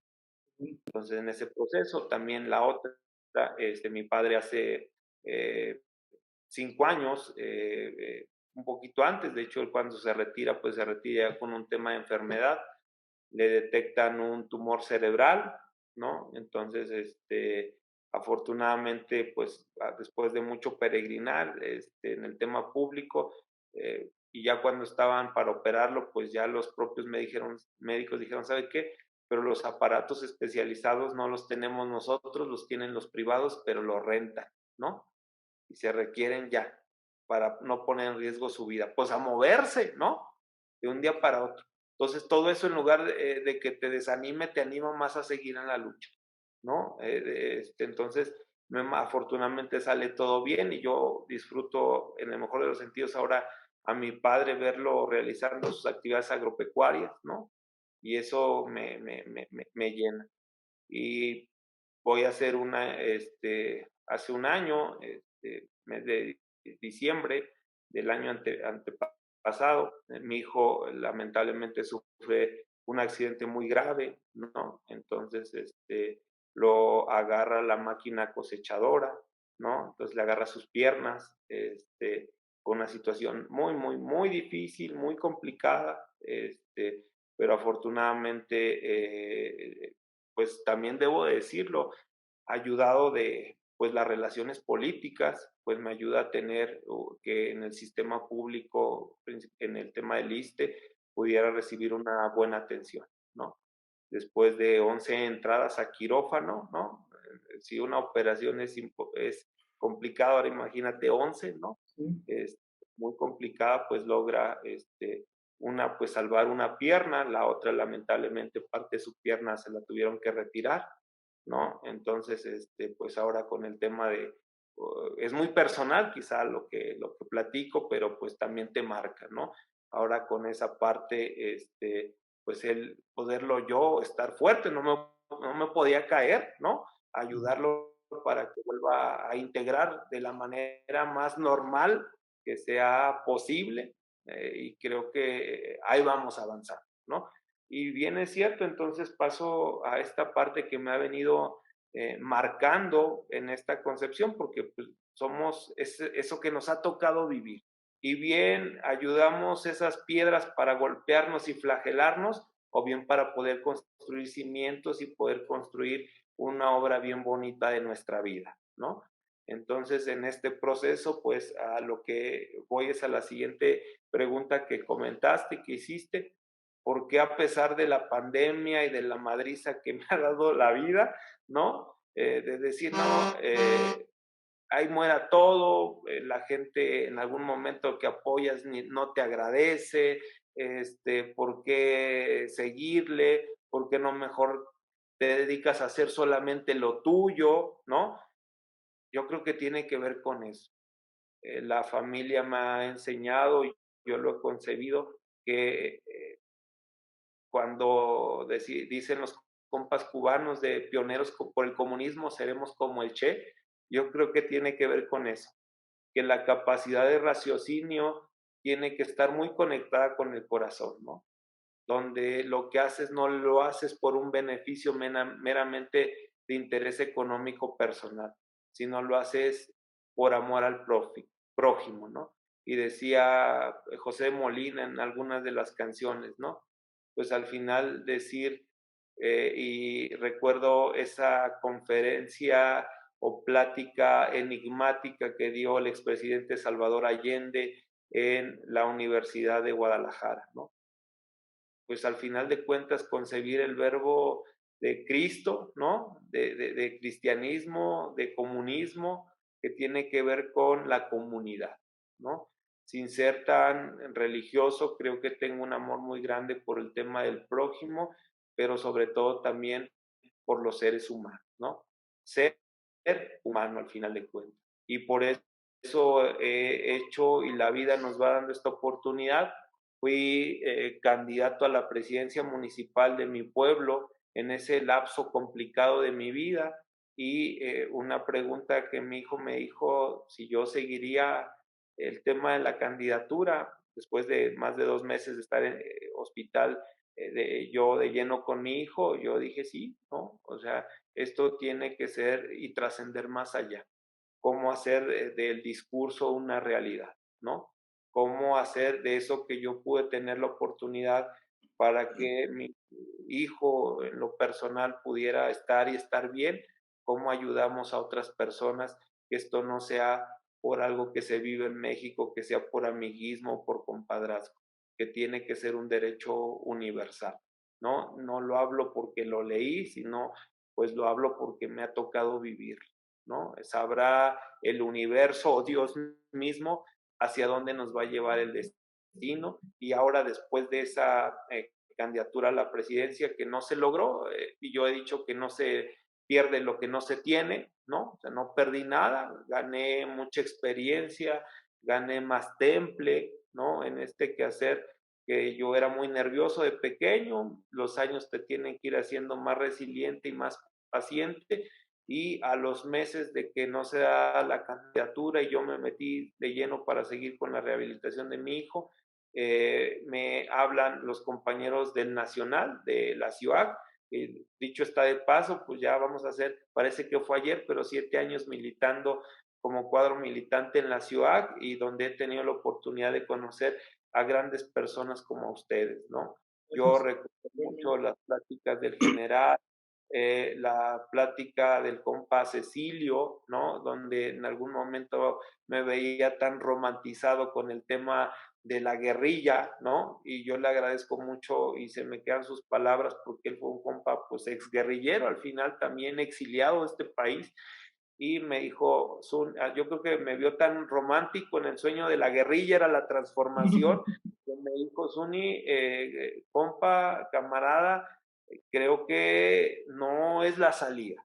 Y te lo digo desde mi concepción, porque también hicimos muchas pendejadas, ¿no? Matamos y se mataron a muchos compas que no tenían que haber muerto, ¿no? Y que fueron acusados de traición cuando lo único que hacían también era la libertad de pensar, ¿no?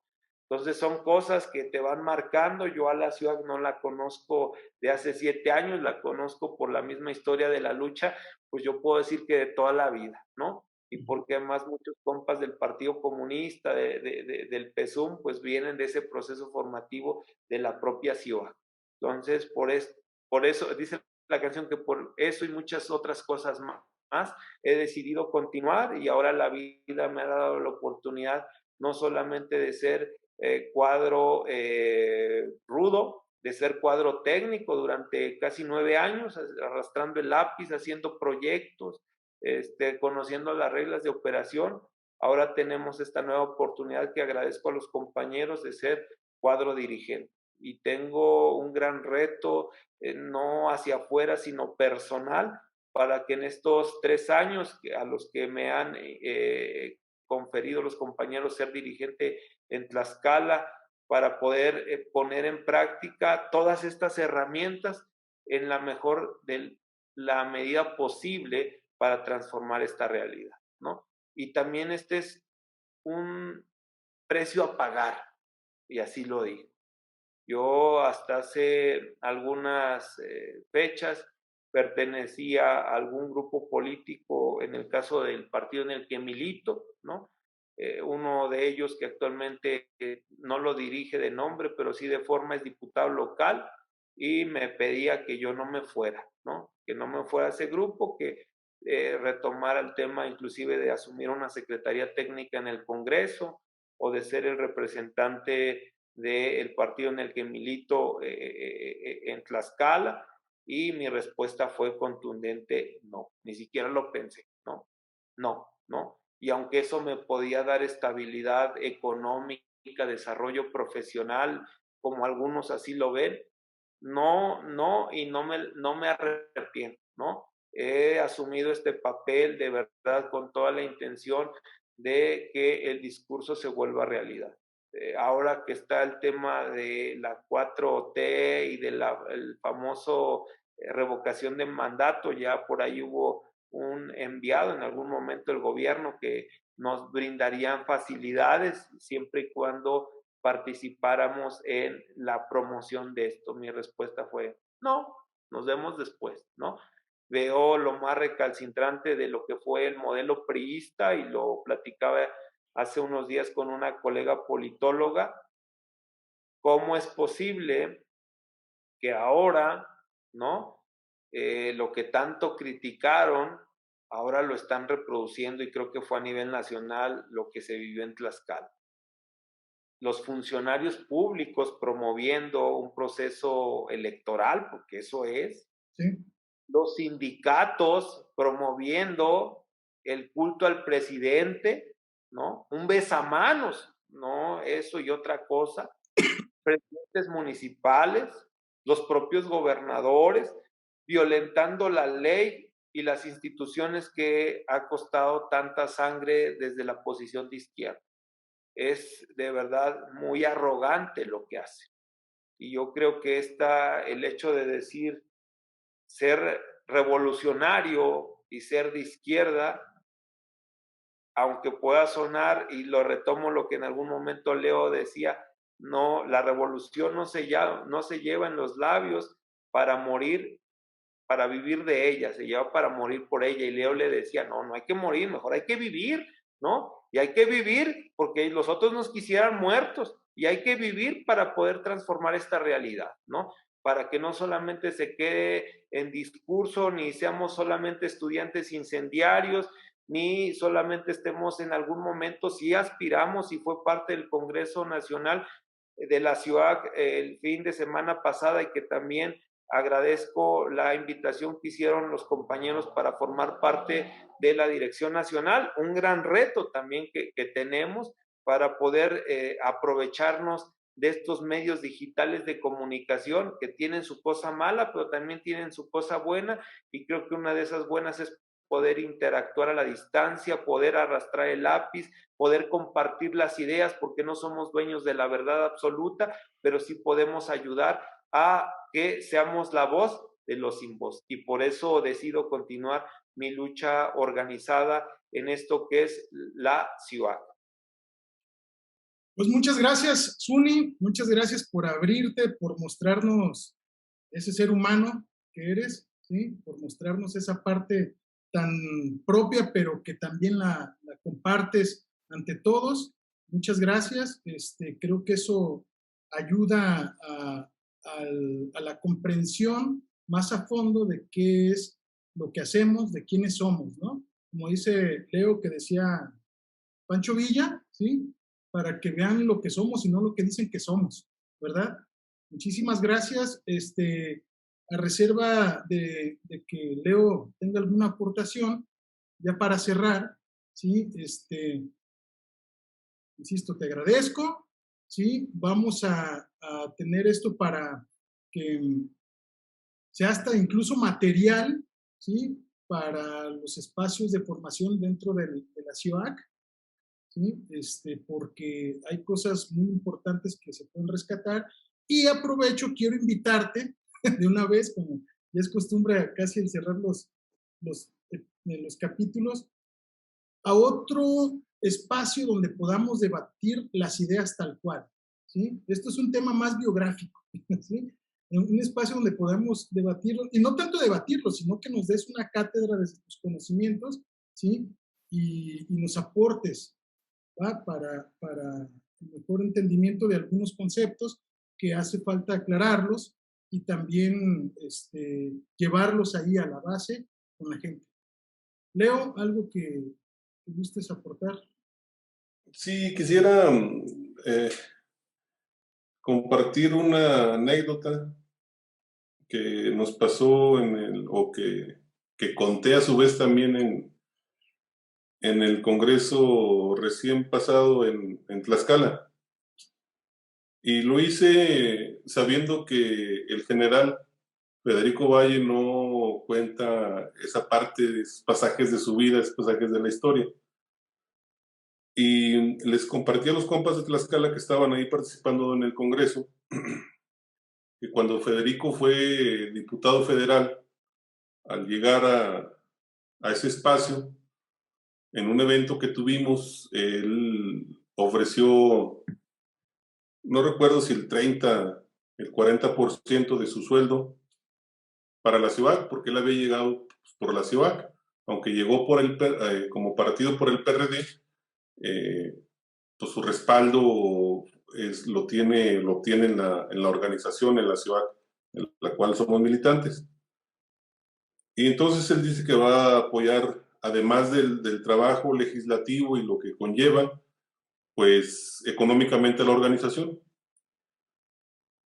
Y yo les decía que lo que les iba a contar en esa ocasión era una mentira que había hecho el general, o una falla que había tenido el general.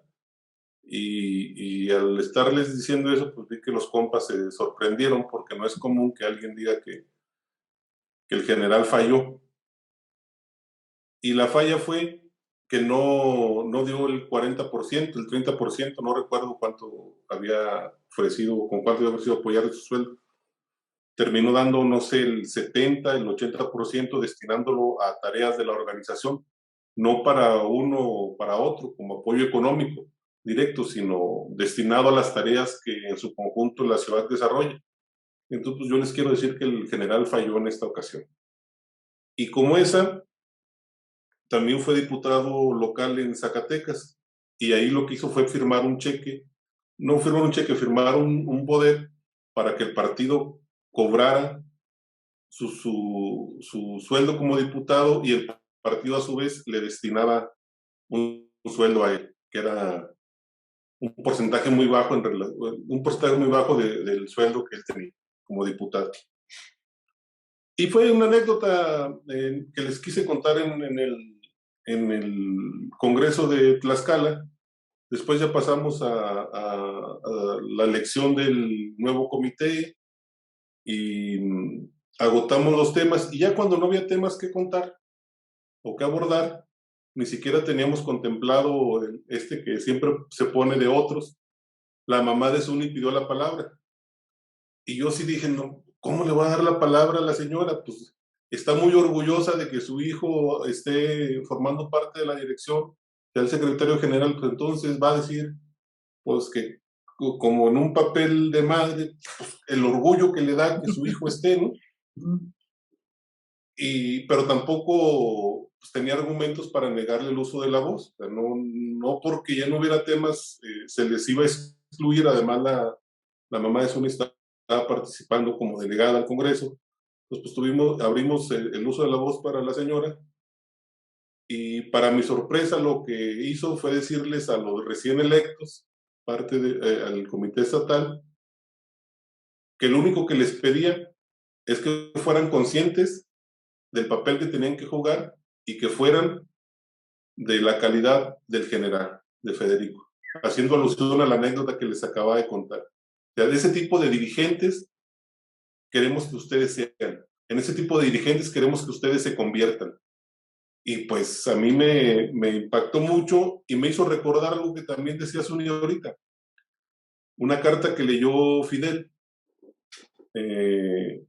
después de la muerte del Che, y que dice que es una carta muy larga y que da para mucho debate y da para mucho análisis, y dice lo que fue el Che. Entonces en una de las partes dice, si queremos decir cómo deseamos que se eduquen nuestros niños, debemos decir sin vacilación, queremos que se eduquen en el espíritu del Che. Cuando la mamá de Zuni dijo, queremos dirigentes con esa calidad del general, yo estaba recordando lo que Fidel decía acerca del Che y cómo querían que se formaran, cómo querían que se educaran los niños. Entonces, yo he dicho también en otras ocasiones que muchos de los antiguos dirigentes de la organización se formaron en las ideas de Lolo López, pero los actuales militantes estamos formados en las ideas del general Federico Valle. Entonces, seguramente retomar las ideas de Lolo López, de Ramón Anzos Palomino y el pensamiento actual de Federico nos va a dar para mucho debate, para mucho análisis y para seguir el camino de la revolución, aunque las palabras estas ya no nos gusten mucho, ya esto que dice Zuni ya parece un discurso muy choteado, ya nos están diciendo con muchas evidencias en la cara, miren lo que está haciendo la izquierda, ¿esa es la izquierda? Pues no, esa no es la izquierda. Yo le preguntaba a Zuni directo qué le parecía, y pues el análisis que hace de por qué no es la izquierda la que está gobernando o la izquierda no ha gobernado me parece muy puntual y me parece también de suma relevancia que se conozca toda esta historia que él narra de por qué la izquierda no ha gobernado. Entonces yo con eso quiero cerrar y aunque Pedro me hace el favor siempre, no siempre, pero seguido me invita a este espacio, pues también difiero de Pedro porque dice que tal vez no a debatir, pero yo sí quiero que se cree un espacio de debate porque hay otros compas que piensan diferente. Entonces es muy importante confrontar las ideas, no las personas. Hay dentro de la ciudad hay un pensamiento plural. La ciudad no es un pensamiento único. No somos borregos los que estamos dentro de la organización, somos y queremos que sean militantes, que se conviertan en militantes. Y el debate, la confrontación de ideas nos va a llevar a esto que nos hemos trazado en nuestro pasado evento nacional. Entonces sí, Pedro, es tu espacio, pero yo sí te pido también que nos invites a debatir, a confrontar ideas con los miembros de la ciudad o con quien tú decidas invitar. Y desde luego que me gustaría mucho que Sony fuera parte de esos debates. Gracias. No, por supuesto. Sí, Leo, es que, a ver, espérate, también no me pongas como el malo de la película acá. Es que tienen una temática a seguir y a Sony lo invitamos a hablar de él es el protagonista. Por eso digo, abrir otros espacios en este mismo contexto, pero ahora sí, como dices, Leo, tal cual. Aquí venimos a debatir. Avienten las ideas y échenlo, ¿sabes? A ponernos los guantes, ¿sale? Entonces, le damos para adelante y invitamos y lo hacemos más amplio, porque sí será muy enriquecedor, ¿vale? Bueno, pues muchas gracias a los dos. ¿Sí? Me gusto, Suni. Igualmente, Emilio. Estamos en contacto y pues hasta la próxima. Hasta luego, Peter y Leo. Cuídense mucho. Saludos. Nos vemos. Apropiémonos de los medios digitales de comunicación para hacer valer la voz de los que no tienen voz. Saludos. Eso. Bueno, ¿sí? ¿Me escuchan? Probando. 1, 2, 3. 1, 2, 3.